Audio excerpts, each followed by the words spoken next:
Record. Here we go. Fine. So I'll just start from the beginning. So, hi everyone. I'm Alex. I'm a doctor working in London. I studied at Imperial and finished in 2019. So, I'm just going to do a talk about the fundamentals of doing well in the interviews.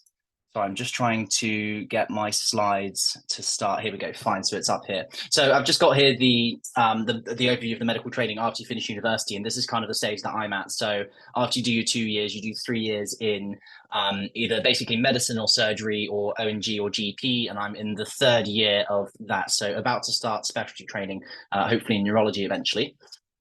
So these are the top 6 areas that make the most sense in the whole interview and are the most important. I think that practice and feedback and work ethic are there because they really are incredibly important. So work ethic kind of ties into everything in the medicine interview process. So for example, lots of other like YouTubers that help out people with their medicine applications, like Ali Abdaal. He created one of the BMAT and UCAT online question banks, and I think I remember seeing a video of his previously where he basically like they looked through all of the people who had done the entire BMAT bank like 2 or 3 times, and they would always get an offer. So the lesson from that is just the work ethic is something that ties in not just to the interview, but it ties into the personal statement, it ties into your grades at school, the BMAT, the UCAT, all of it. So yeah, it takes a lot of work. Medicine is definitely more competitive than most other courses, and you need to be prepared to put the work in. So obviously you need to do well in school, get good grades, but you need to get all the peripheral stuff around that. Focus on getting each thing under your belt as you go. So it depends, obviously, and this all depends on what level you guys are at, or where you are in your studying. So for example, if you're in year 11, then you want to be thinking about getting work experience towards the ideally you want to have some work experience by year 13, or if you're on your gap year, you want to be thinking about doing something productive on your gap year to bring into the interviews. So on practice and feedback. So practice and feedback, or practice in general, is the most important part of the interview process. So there is a reasonable amount of content that you need to know, but doing lots of practice, doing it with your friends, is the most important part of the whole preparation process. So you need to practice. You can practice on your own. You can practice with your friends and family, teachers at school.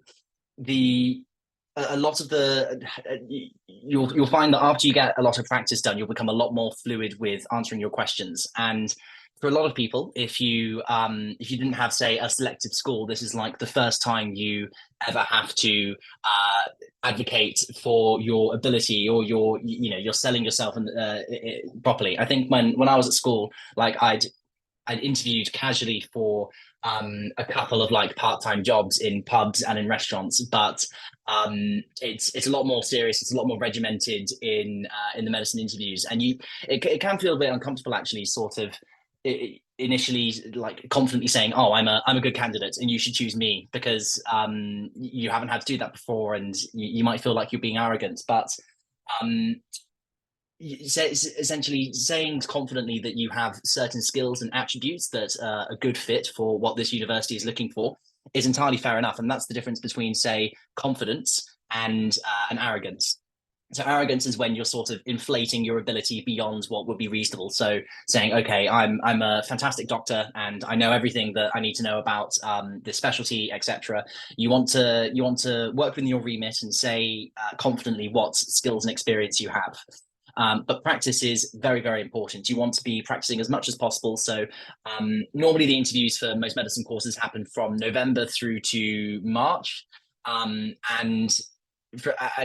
Usually by the time the interviews are coming around, or if you're at school, then you've got that to balance. But if you're on your gap year, then you want to be doing lots and lots of interview prep all the time, getting in lots of hours. and just going through all the common questions, going through all the there's a reasonable amount of content to know as well. So getting in as much practice as possible is very, very important. And if you're at school, for example, and you've got your interview coming up, definitely like 2-3 weeks, you know, you should be tripping away at the revision anyway. I guess if you're in year 12, if it's between November and if it's not, say, close to an exam that gives you a grade, like if it usually they will happen before your big exams at the end of the year, at the end of year 13. So if they'll happen in March, then you should be doing at least 6, 7, 8 weeks of solid, intensive preparation, similar to the way that you would for an exam in preparation for the interview. Confidence is absolutely key. So having sat on the other side of the interview panel and having been on both sides of the table, obviously it's very, very easy to feel like you know, to lack confidence. It's nerve-wracking. It's really, really nerve-wracking. You're applying for not just a job, but like a lifelong career. You get a job on the other side. And you know, as you're getting ready, you're visualizing, say, what your life's going to be like if you get accepted. And it is really nerve-wracking. You know, you don't know which city you're going to be working in. You don't know. There's a lot of uncertainties. So being confident is really, really important, and carrying yourself well and appearing confident is super, super important. And the best way to get confidence is just lots and lots and lots of practice. If you've answered why do you want to study medicine 100 times, you will be confident that your answer to that is good and reasonable, and you've got feedback on it. And the same for everything else. You want to have deliberate practice in a way that kind of stretches you. You want to, everyone can go and Google a load of medicine interview questions that are common and come up. You want to not learn the questions off by heart. And you want to practice, like we said earlier, practice over and over again. And that is the best way that you get confidence. And there's varying levels of, say, how naturally confident people are. Some people are naturally very confident. If you lack confidence naturally, and that's something that you know that is an issue that you have, you need to fake it till you make it. So you need to pretend to be confident, and everyone off the top of their head can come up with characteristics, say the way that your voice sounds, the way that your body language is when you lack confidence. And if you know that you naturally deviate towards not being confident, you need to deliberately force yourself to speak, say, at a good volume, at a good pace, and to have body language that appears open and confident. The reason it's, say, the third thing on that list is just that if a candidate goes in and they're all punched up at a ball, and they're speaking quietly and timidly, and you can barely hear them, it just doesn't come across well across the other table. It's really, really important, and it needs to you need to practice. Looking back to the way the way I remember feeling like I lacked confidence, the way that I felt confident was by practicing. After you have answered all of the common things that come up, all of the really weird things that come up, had someone who is a family member sort of question you and really sort of grill you on what it is that you need to grill you on all of the various different things, and sometimes even be a bit harsh, because you can sometimes get interviewers who will push your buttons, you know, question you, try to catch you out, be slightly aggressive. Usually those are just the case to sort of see how you respond to that. But yeah, you need to put yourself in a situation like that to loads and loads of times to get lots of confidence. So fourthly, enthusiasm. Again, really, really crucial. So enthusiasm, it's obviously it's different to confidence, but it's one of those things that really, again, just makes candidates stand out.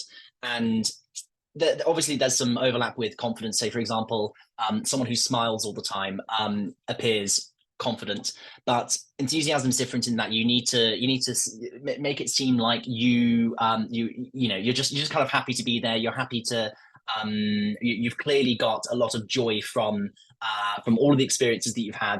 You've enjoyed, say, all of the prep that you've done, and you appear like a generally cheerful person.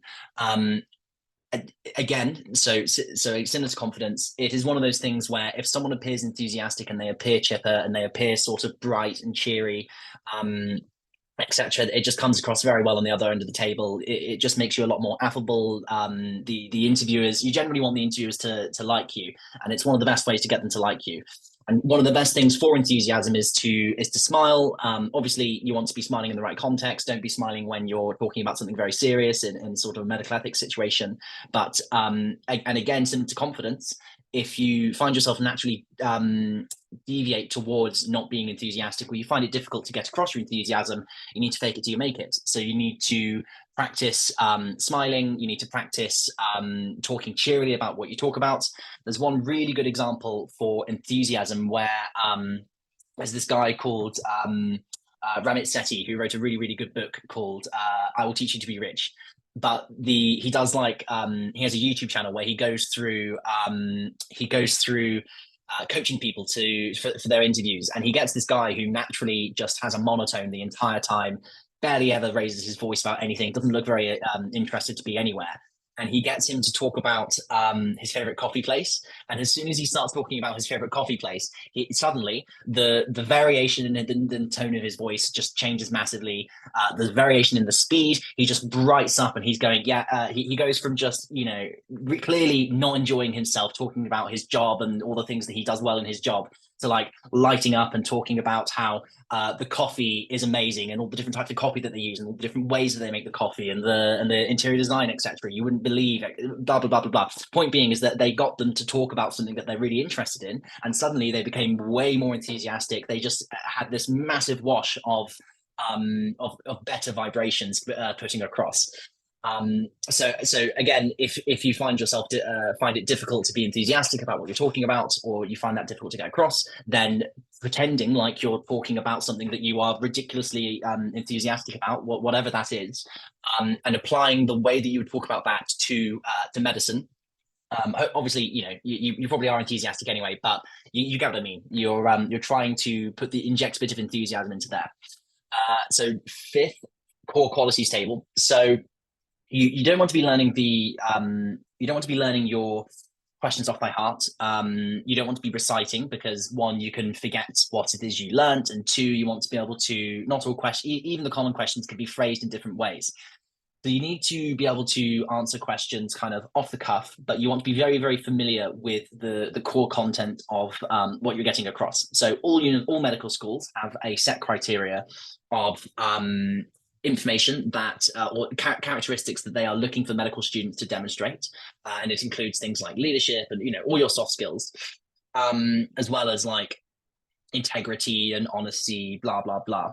You need to fill out a table basically that has all of those characteristics in it. So a table that has so you want, in your rows, you want to have your characteristics, and in your columns, you want to have an example. You want to have a point, example, and explanation. So you want to have the point being what it is that shows that attribute. So whether it's teamwork, leadership, organization, integrity, blah blah blah, time management. You want to have an example from your experience that shows each of those, and you want to then have so point, example, and your example is what thing you've done, and then explanation. You want to show how it's relevant to medicine. So obviously at school, your job is a student, but outside of being a student, you have lots of different things that you can do to show various different skills and attributes. You go and Google a load of personal statements, and you'll see lots of examples of what those can be. So you want to fill out a table with all of the key attributes that you are looking for, and then you want to link how those are relevant to medicine, and then you want to become so familiar with that table that you could recite it in your sleep.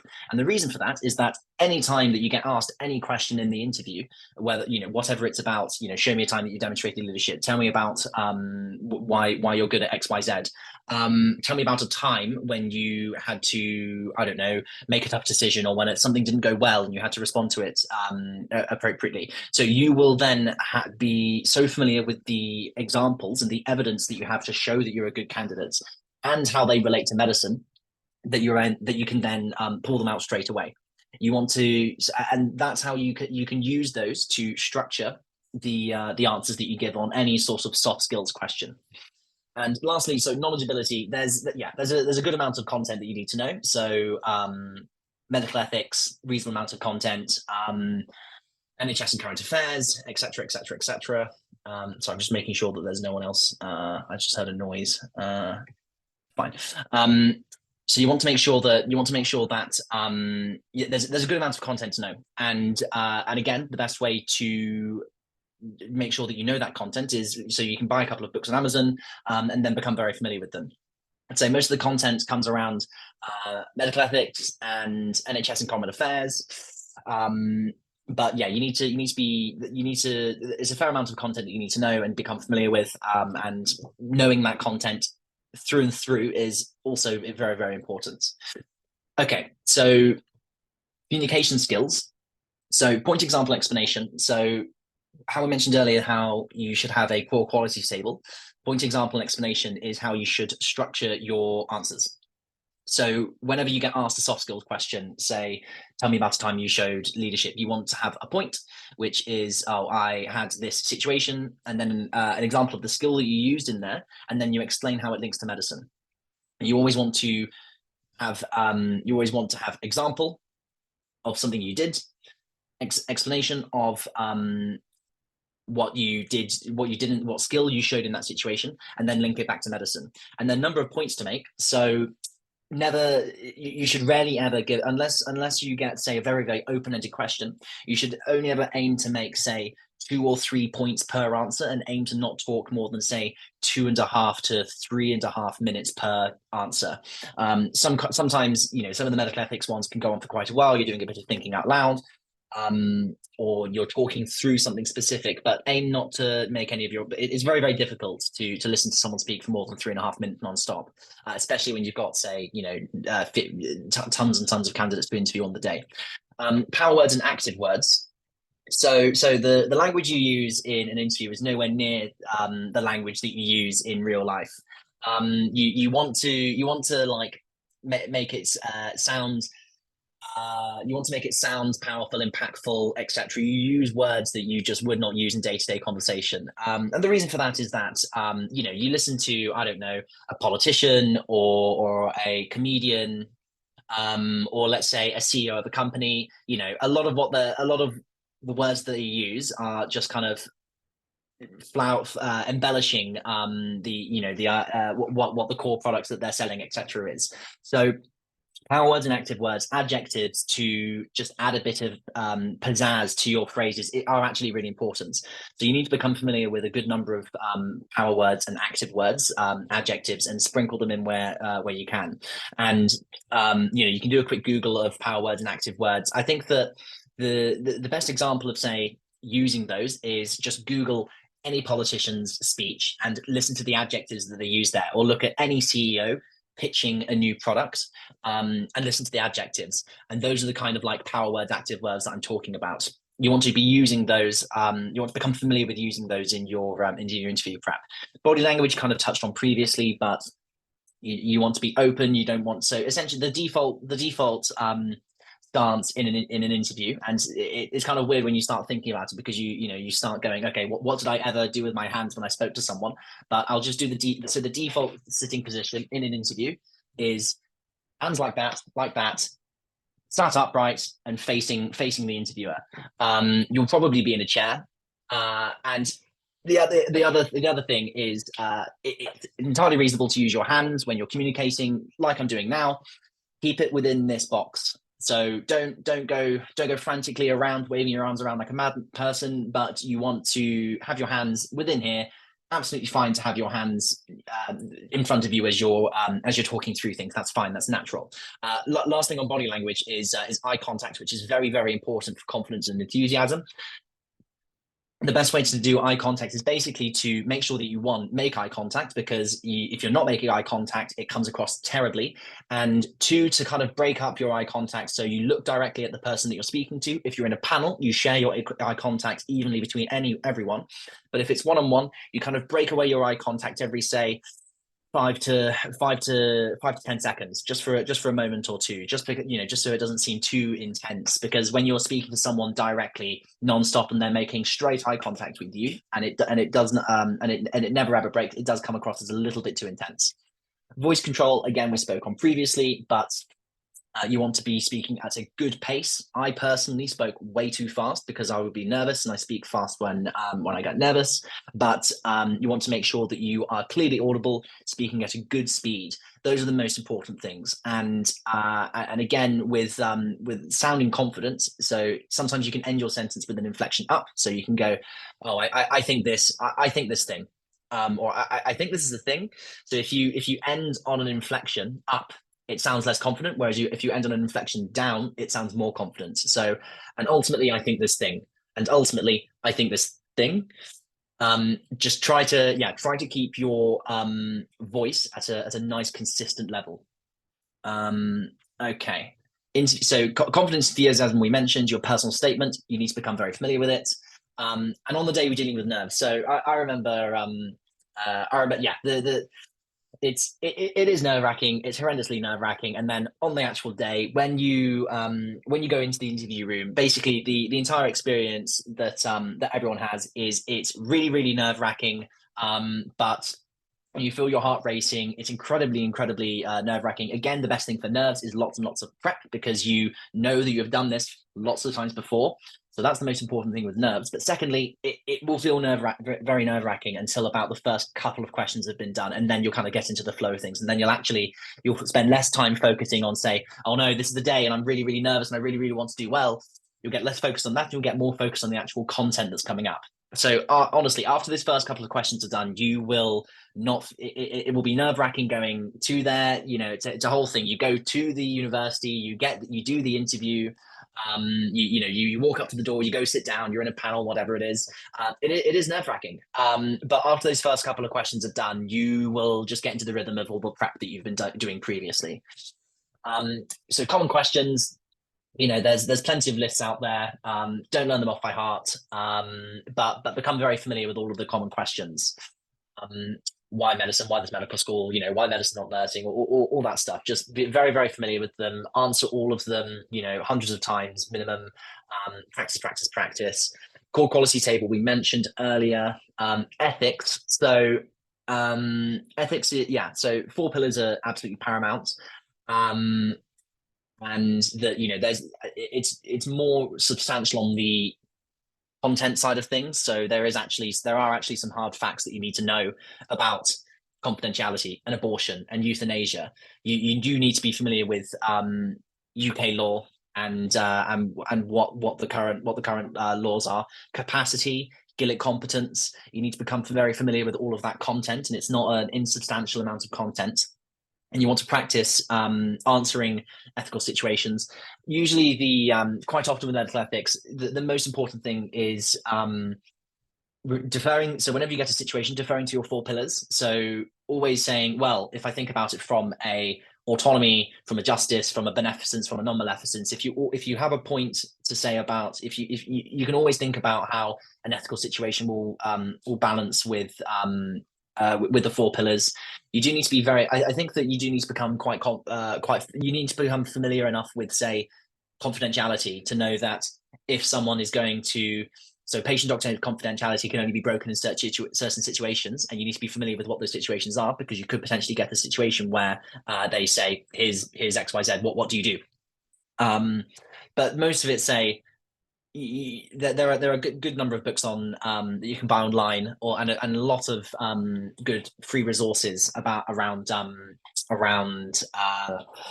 medical ethics that you can find. And the best thing is just to become familiar with the key content, and to practice answering ethical situations with people, and again, practice, and you'll become more familiar with the content. NHS and current affairs. So you need to have, I think it's reasonable to be expected to have a rudimentary understanding of the NHS structure, common issues, COVID-19, France's report, Charlie Gard, Babagar Pace. Those are all reasonable things that come up. I think I got asked about Harold Shipman in my interview. It's quite common for them to ask about how the NHS responds to certain crises. So becoming familiar with those, and staying up to date with, say, any recent issues, reading the student BMJ, reading the normal BMJ. I think that generally you should, if they ask you, what have you been reading around medicine recently? I think that there's just like the news side of things, and then there's the academic side of things. On the academic side of things, you should be able to talk about at least two or three academic things that aren't related to your course for about 15 minutes or so non-stop. Obviously, you won't be needing to do that in the interview, but they could well ask you, what are you interested in? What are your academic interests? Um, and they could also they can quite easily say, what have you been reading about in the news recently? Uh, MMIs, so slightly different to the standard interviews in terms of what they do. Sometimes they just kind of throw in a few more curveballs, like teach someone how to tie a shoelace. Um, so yeah, and again, that is just going and finding what those examples. So you can find online lots of good example scenarios, and you need to practice doing those. And the key thing here is that they can have ethics, they can have debates, they can have communication, role play, professionalism. You want to become familiar with all of the professionalism side of things is usually more the GMC say guidelines on good practice. A lot of that comes in under say medical ethics, etc. But becoming familiar with all of that, going and finding good MMI interview practices, and again, practice, practice, practice. Um, okay, so we're getting towards the end. Do you guys have any? So this is the QR code for the course that goes through all of this stuff in a lot more detail. But do you guys have any questions about the interview process that you want to put into the chat? Feel free to put something in there. I'll stop sharing. Oh, and I'll stop recording.